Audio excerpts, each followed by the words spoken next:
Olá pessoal, Eveline Renoir com vocês, mais uma vez para a gente resolver questões de sociologia. Essas questões que eu separei para vocês são questões que vão trabalhar desigualdade social, como essa desigualdade se dá dentro do tecido social. Então são questões bastante críticas que vão fazer com que a gente reflita bem e de certa forma aprofunde, mas de uma maneira objetiva para que a gente possa responder as questões que são de múltipla escolha, obviamente. Então, vamos lá. Nossa primeira questão mostra uma charge, né? Observe a charge a seguir. E aí em cima no quadrinho diz o seguinte: classe média é dominante no país, avalia Mantega, né? Na época, Mantega disse isso. E aí o Mantega, né? E aí nós temos uma comunidade. Que parece um prédio, mas a gente parando para observar bem, se trata de um morro, né? Uma comunidade, uma estrutura de morro, provavelmente no Rio de Janeiro. E o rapaz fala para a moça, se você chamar, ela parece uma repórter, está gravando o que ele está dizendo, e aí ele diz assim, se você chamar aquilo de prédio, então eu tenho um apartamento e sou da classe média, né? Então é fazendo aí uma sátira ao que Mantega diz, né? A classe média é dominante no país. Aí vem uma questão muito interessante, que é a questão da maioria e minoria. A gente pensa, mas os pobres são maioria, então eles são dominantes. Dominante aí está entre aspas, vocês estão vendo?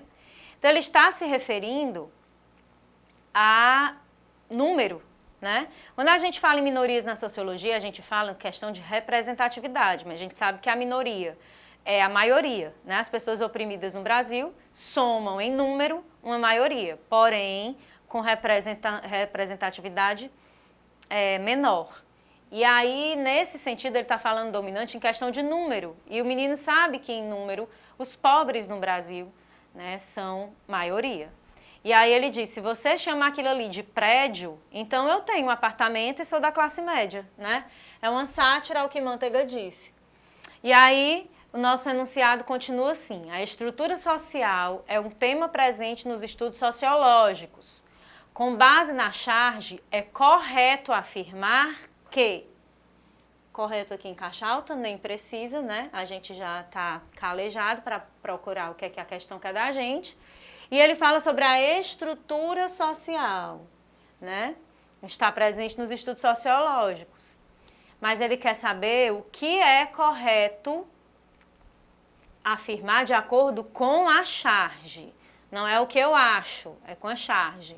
E tem a desigualdade social fundamenta-se na habitação, pois a obtenção de outros elementos de sobrevivência depende exclusivamente dos indivíduos. Olha aqui, quer dizer que a desigualdade fundamenta-se na habitação, olhando onde as pessoas moram é que eu sei se existe desigualdade ou não.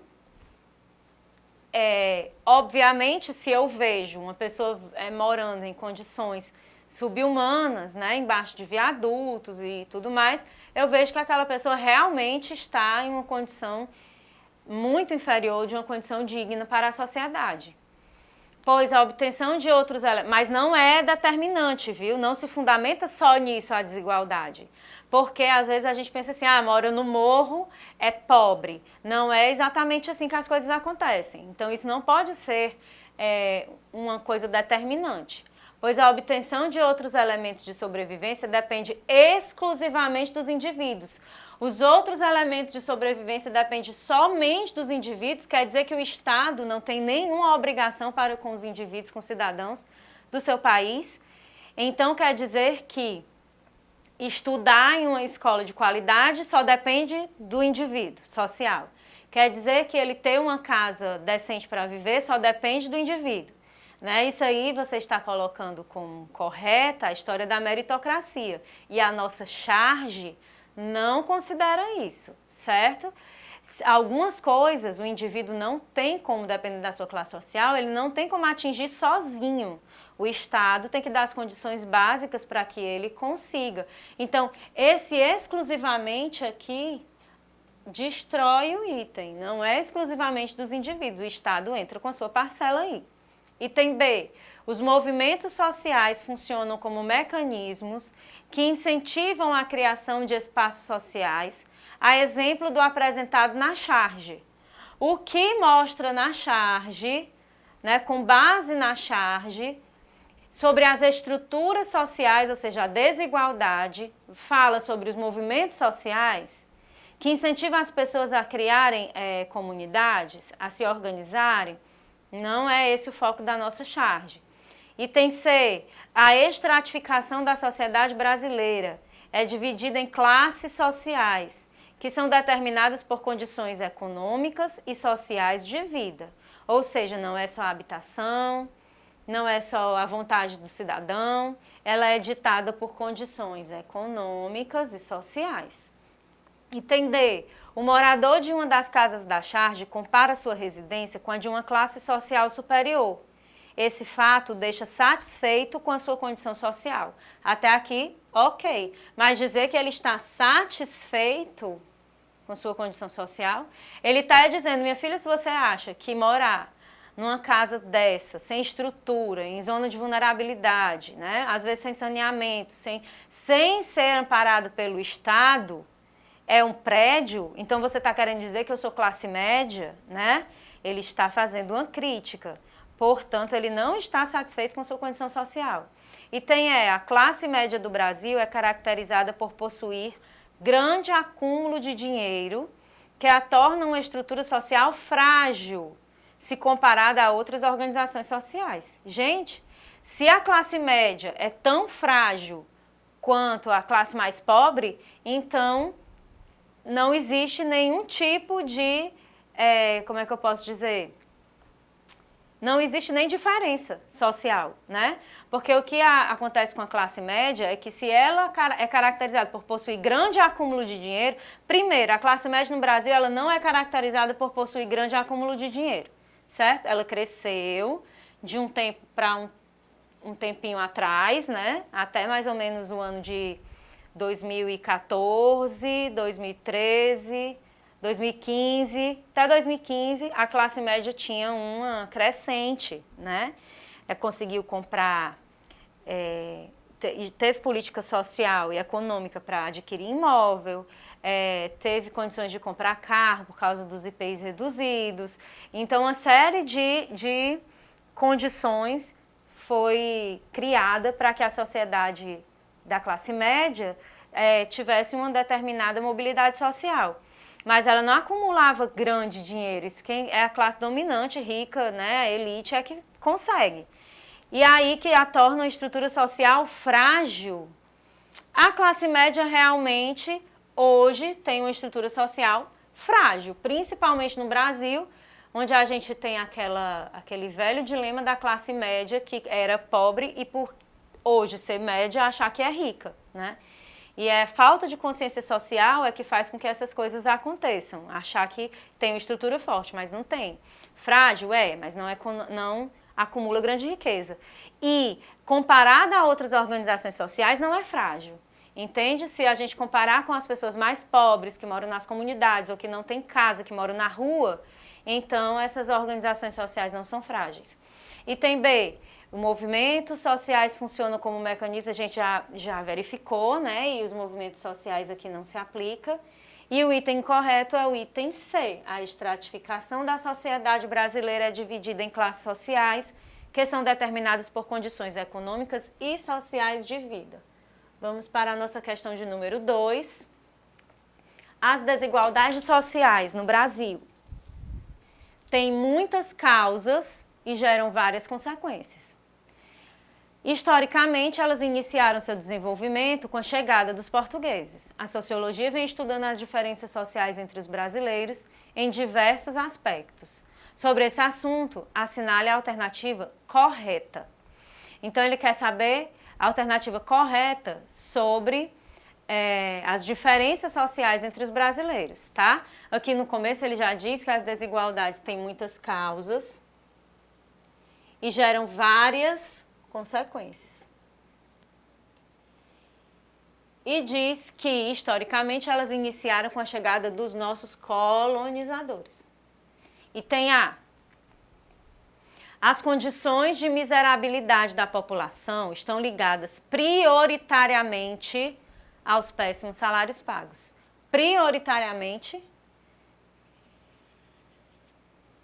quer dizer que as condições de miserabilidade, as pessoas miseráveis, ou seja, naquelas abaixo da linha da pobreza da população, estão ligadas somente aos péssimos salários pagos. É só isso que contribui para que uma pessoa tenha uma condição de vida miserável? Ou é o não amparo também do Estado de dar condições básicas para que essa pessoa consiga viver com aquele péssimo salário, que já é errado, né? Item B, a relação entre desigualdades e questões raciais no Brasil é um tema histórico. Por essa razão, tornou-se preocupação dos estudos sociológicos a partir da década de 90. Vamos segurar aí esse item que a gente volta já para ele. Item C, a noção da pobreza frente às desigualdades sociais no país revela concepções com enfoques no aumento do enriquecimento, do desenvolvimento industrial e da privação relativa. A noção de pobreza, diante das desigualdades sociais, revela concepções com enfoques no aumento do enriquecimento.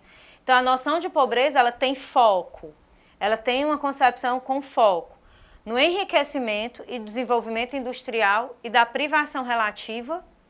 Olha que coisa estranha. O que é essa privação relativa dentro da economia e do enriquecimento do desenvolvimento industrial? É relativizar o poder de compra, né? Privar as pessoas do seu poder de compra e de qualidade de vida de acordo com sua posição social. Então, a noção da pobreza, frente às desigualdades sociais, ela não revela concepções de aumento de enriquecimento, isso é inversamente proporcional. A noção de pobreza é aumento de empobrecimento e falta de desenvolvimento, falta de emprego. Então, acarreta uma série de coisas. Vamos para os nossos próximos itens. Item D, os programas assistenciais, Bolsa Família, Fome Zero e outros tantos do governo brasileiro avançaram, mas os índices de pobreza não diminuíram. Isso não é verdade, né? Esses programas, Bolsa Família, Fome Zero e outros tantos, tirou muita gente do mapa da fome, tirou o Brasil do mapa da fome e tirou muita gente da pobreza, né? Foi constatado estatisticamente que nos últimos anos do Bolsa Família no governo anterior, as pessoas precisavam menos do Bolsa Família, ou seja, então existia uma perspectiva de melhor condição de vida. E o setor informal é outro fator indicador de condição de reprodução capitalista no Brasil. Os camelôs e vendedores ambulantes são trabalhadores que não estão juridicamente regulamentados, mas que revelam a especificidade da economia brasileira. Esse item está correto. Vamos ver se ele dialoga com o enunciado. As desigualdades sociais no Brasil têm muitas causas e geram várias consequências. Historicamente, iniciaram com a chegada dos nossos colonizadores. A sociologia vem estudando as diferenças sociais entre os brasileiros, em diversos aspectos. Sobre esse assunto, assinale a alternativa correta, certo? Então, está estudando as diferenças sociais em vários aspectos. Então, a primeira eu já descarto porque é prioritariamente, não são vários aspectos.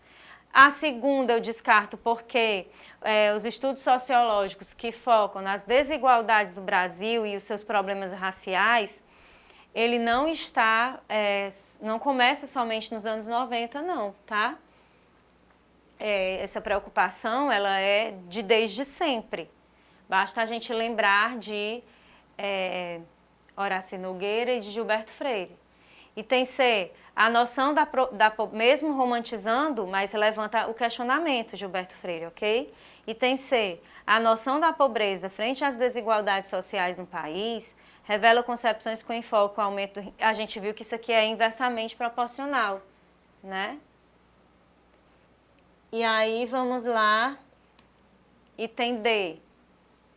Os programas assistenciais, a gente também viu que isso não é verdade, os índices de pobreza diminuíram sim, né? Então esse item está incorreto. E o item E, que é o setor informal, que diz que os trabalhadores informais, eles não estão juridicamente regulamentados, mas revelam especificidade da economia brasileira, tá? Então, ele está falando sobre as desigualdades e ele está querendo saber quais fatores contribuem para isso, né? Além do nosso processo de colonização. E aqui fala que os camelôs, os vendedores ambulantes, são trabalhadores que não estão regulamentados, mas que revelam especificidade da economia brasileira. Ele é indicador de condições de reprodução capitalista no Brasil? É. E ele também contribui para a desigualdade ou para a mobilidade social. Portanto, meu item correto é o item E. Terceira questão.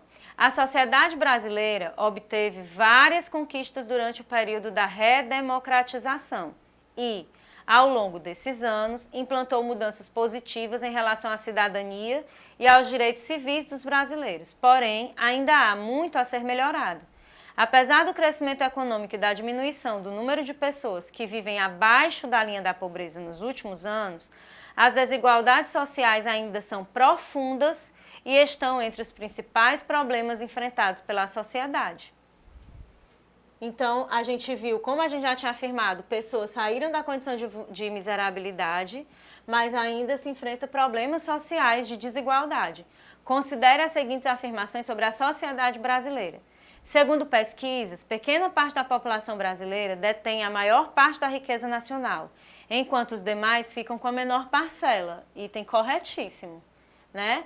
A concentração de renda no Brasil é muito grande, então uma parte da elite fica com um acúmulo de riquezas enorme, uma pequena parte da elite, enquanto que os demais ficam com a menor parcela, gerando uma desigualdade enorme e, às vezes, classificando as pessoas em condição de miserabilidade.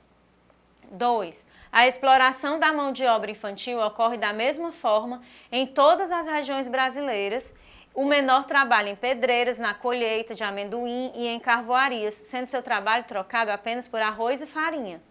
Gente, a exploração da mão de obra infantil não ocorre da mesma forma em todas as regiões brasileiras. Cada região ocorre de um jeito diferente, certo? São crianças que pisam cacau para grandes marcas de chocolate, tem crianças que cortam cana, tem crianças que retiram a castanha da casca, então são em péssimas condições, recebendo pouquíssimo em troca, que nem deveria receber nada, porque não deveria estar trabalhando, e configurando assim a exploração de mão de obra infantil. Terceiro item, as crianças em situação de rua perambulam pelas cidades, dormem sob pontes, viadutos ou marquises, alimentam-se mal e não frequentam escolas. Vivem uma realidade que ressalta a brutalidade, a violência, o desamparo, além do problema com a drogatização, né? Drogadição tem aqui, tá errado, mas é isso mesmo. Esse item está correto, né? As crianças que estão em situação de rua, elas, além de gerar essa condição de miserabilidade, né, aí acumula-se o caos urbano, porque elas vão fazer do centro urbano a sua moradia, elas não vão se alimentar direito, elas estão fora da escola, né, então a formação básica elas não têm, educacional, e elas vivem a realidade violenta e acabam enveredando para o mundo do crime, das drogas, gerando outros problemas sociais bem mais graves. O item correto é o item 1 e 3, ou seja, item C. Né? São as alternativas 1 e 3. Quarta questão. A pobreza e a desigualdade são construções sociais que se desenvolvem, consolidam a partir de estruturas, agentes e processos que lhe dão forma histórica concreta. Olha que interessante. São construções sociais que desenvolvem, se consolidam a partir de estruturas, agentes e processos que lhe dão forma histórica concreta.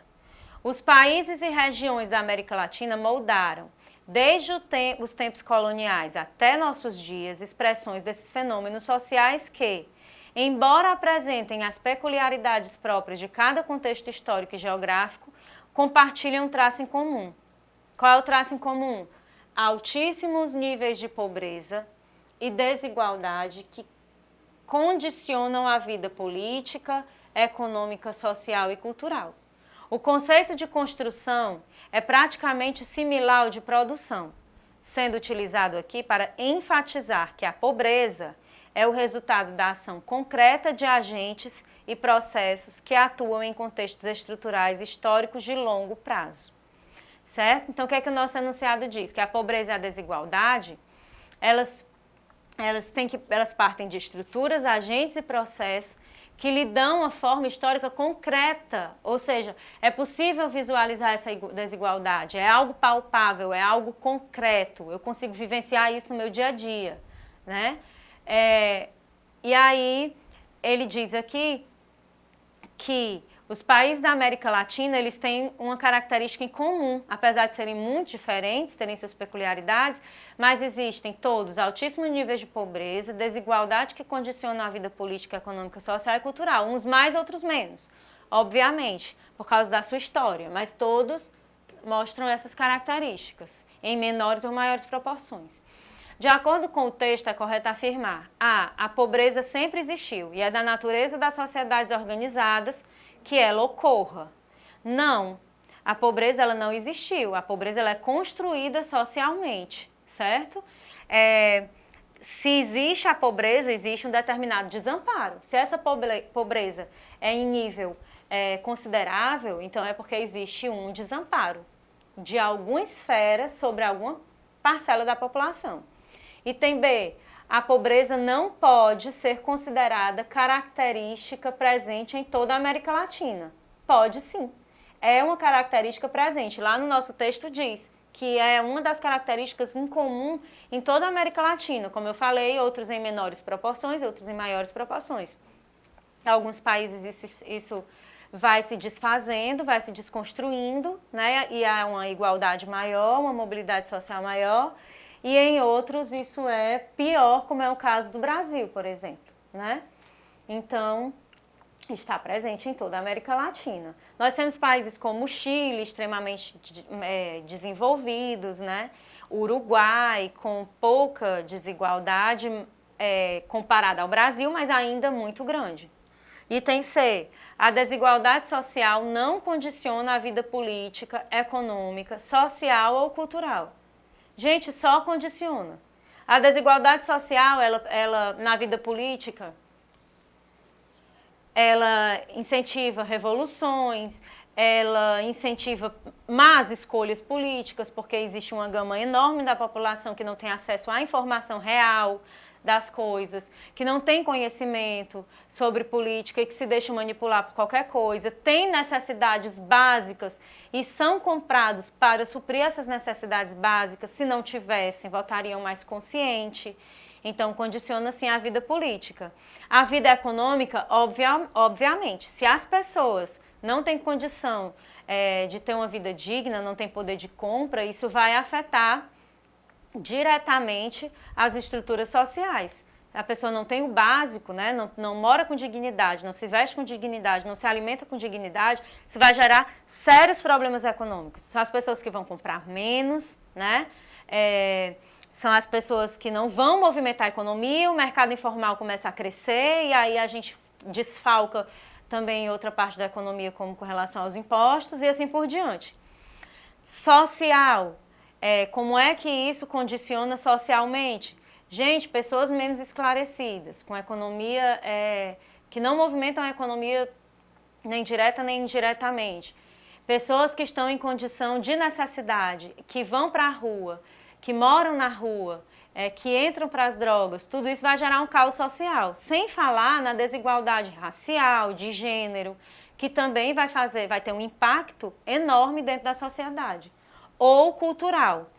A desigualdade condiciona, sim, a cultura de um país. A gente vê, por exemplo, com relação às religiões, que é um forte traço cultural de um país, que as religiões de matriz africana ainda sofrem muito preconceito. Que existe agora um crescimento gigantesco de evangélicos no país, que acabam por apoiar uma bancada religiosa dentro do nosso Congresso Nacional. em um país que é laico e que não existe essa mesma representação religiosa de outras religiões dentro do Congresso. E se isso for uma proposta, terá, obviamente, resistência, certamente. Traço cultural também. A cultura popular, ela fica à margem. As pessoas passam a não valorizar por causa do não conhecimento, não estudo, não consciência cultural, consciência histórica. Né? E aí acabam assimilando culturas de outros países porque acham que são mais evoluídas, mais desenvolvidas, né? E nós temos um histórico dentro do Brasil de oprimido e opressor, em que o sonho do oprimido é virar opressor. E isso também a gente vê dentro da cultura, né? Então, tudo dialoga. Economia, sociedade, política, cultura está diretamente ligada à desigualdade social ou não. Desigualdade ou não desigualdade. Entender, a pobreza não pode ser considerada fruto da desigualdade. Não, a pobreza ela não é fruto da desigualdade, é o contrário. A desigualdade é que é fruto da pobreza, né? Então isso aqui está equivocado. Né? Quando as pessoas começam quando as sociedades começam a ter uma fatia uma parcela sua de pobres, de pessoas migrando para a pobreza e outros ascendendo para a riqueza, é que existe a desigualdade. Então, quando diz que a pobreza não pode ser considerada... Primeiro eu tenho a desigualdade para depois ter a pobreza, né? Primeiro eu tenho a pobreza para depois ter a desigualdade. A pobreza e a desigualdade são construções sociais que se desenvolvem na história e por isso são absolutamente reversíveis. Olha só, a pobreza e a desigualdade são construções sociais? São. E se desenvolvem na história. E por isso são absolutamente reversíveis? São. Nós podemos acabar com a pobreza e com a desigualdade. Então nós estamos entre dois itens, né? O A não está errado, porque dizer que a pobreza sempre existiu não é correto. O B, nós estamos em dúvida por quê? Porque diz que a pobreza não pode ser considerada característica presente em toda a América Latina. Aí não está errado, porque ela pode sim, né, ser considerada. Item C, a desigualdade social diz que não condiciona a vida política e econômica, né, então não está correta, porque condiciona. E o item correto é o item E. Nós podemos sim reverter a condição de desigualdade e de pobreza.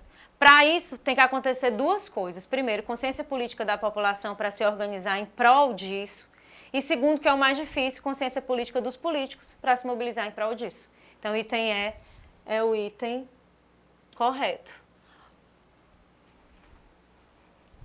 Bom, gente, nós encerramos por aqui hoje com essas questões sobre desigualdade que mescla história, geografia e sociologia. Então, também são questões extremamente interdisciplinares. Nós já vimos isso nas outras questões que nós resolvemos anteriormente. Mas, quando são questões de atualidades, é preciso que você tenha uma gama de esclarecimento maior com relação às outras disciplinas. Porque não vai focar só em um pensador, não vai focar só em um sociólogo específico, mas num contexto geral da sociedade.